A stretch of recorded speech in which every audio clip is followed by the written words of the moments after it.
So we went out scouting and we found this spot. It looked like a really good spot to hunt turkeys. There was lots of sign there. We liked the different approaches from the field towards the bush and a little bit of a alleyway in between two bushes. It looked pretty good, and we thought we'd give it a try.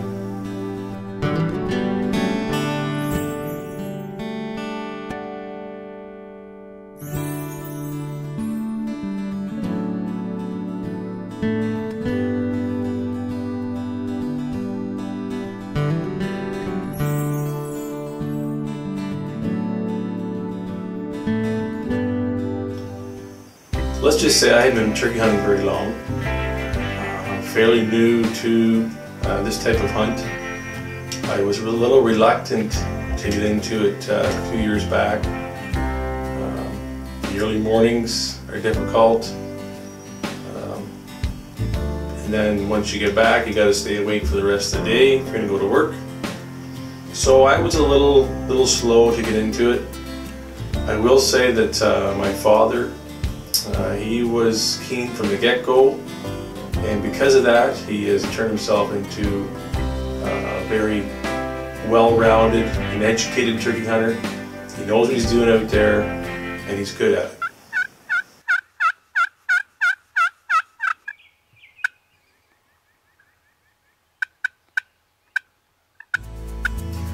Well, a couple calls in, it didn't take long for turkeys to wake up. There was some gobbling in front of us, there was some gobbling behind us. That bush came alive pretty quick.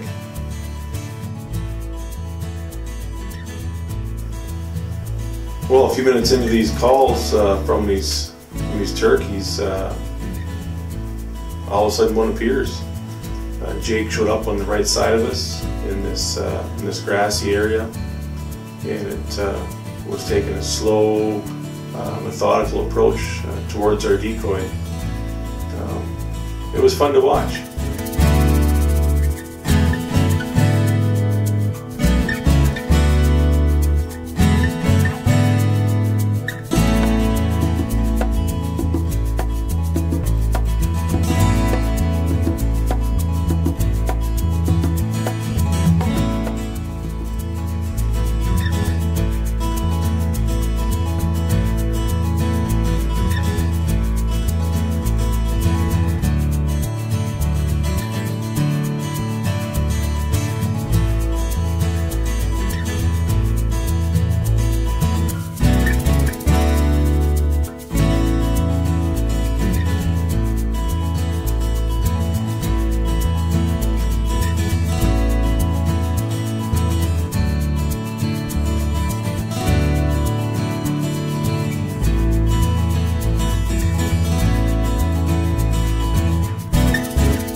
So after this Jake crosses in front of us,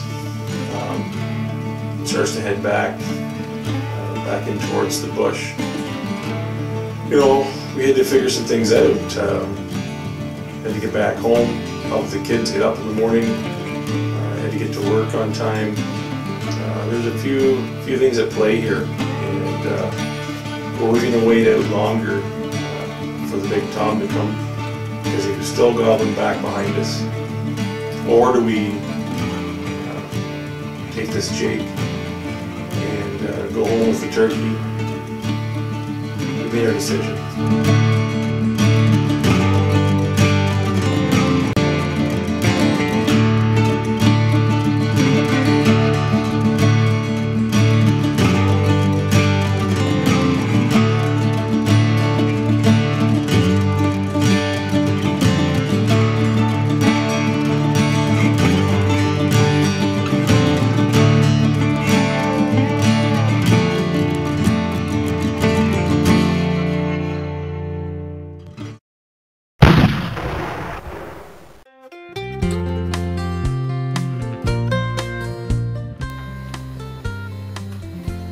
Hi, Len here from fshunting.com. A few thoughts from the old hunting tool chest. just in the process of putting away the last of our turkey hunting gear for the year, and I thought I'd share a few thoughts with you on the turkey calls that we use. I'm not a great caller. I know the basics. I try to do them well, but I really keep them simple.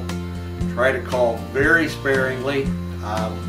Timing, I believe, is everything, and try to lure the old Tom in with as few calls as possible, and be in control of my calls, not have any surprises, and it seems to work. It gets the job done for us, and we get a little bit better every year we do it. The calls that we use are friction call. First call I'm going to show you is a Primos call.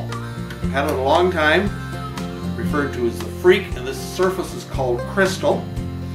I own this call, a little lid on it for keeping the moisture off. I own this call because it straps to my knee, and by doing that it gives me one-handed operation. Now, you've got your shotgun perhaps resting on your shooting sticks, you're in a partially mounted situation, and you just need a little bit more to get that turkey in the last bit of the way. Pop the striker back down under the elastic very carefully. You're in business, get the job done.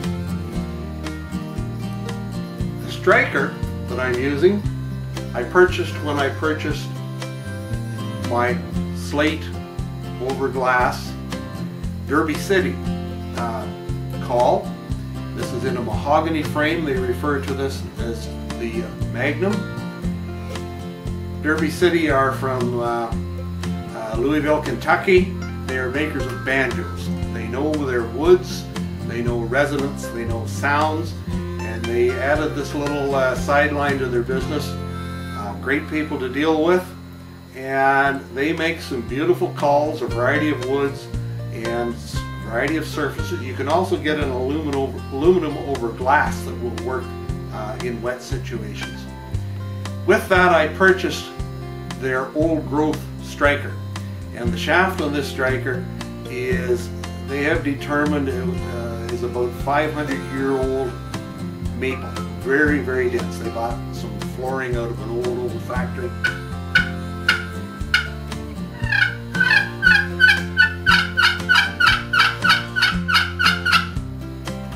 Worked great.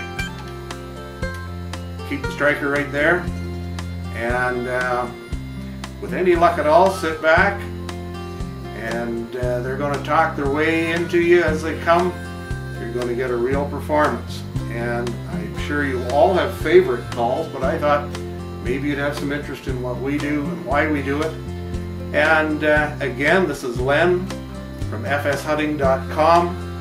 A few thoughts from the old hunting tool chest. Come on back again another time. Thanks.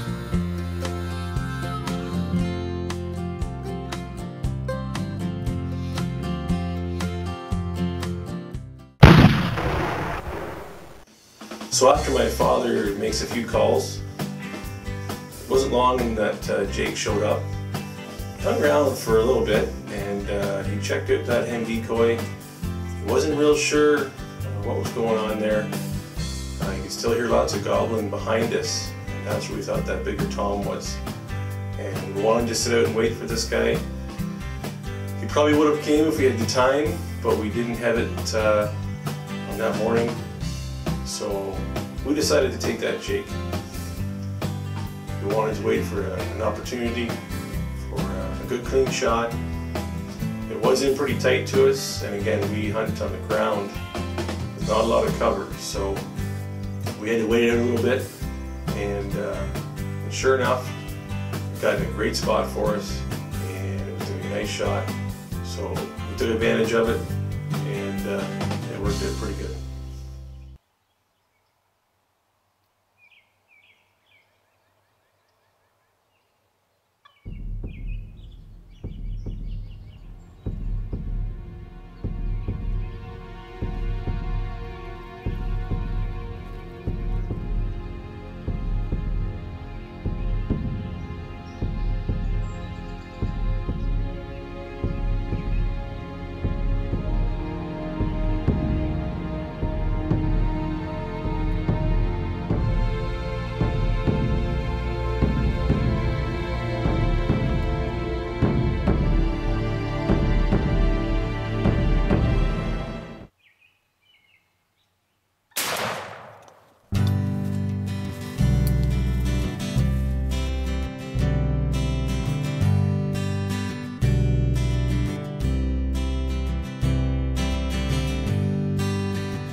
Well, you know, for the time spent in the bush that morning, for all the gobbling we heard, have that jake up nice and close.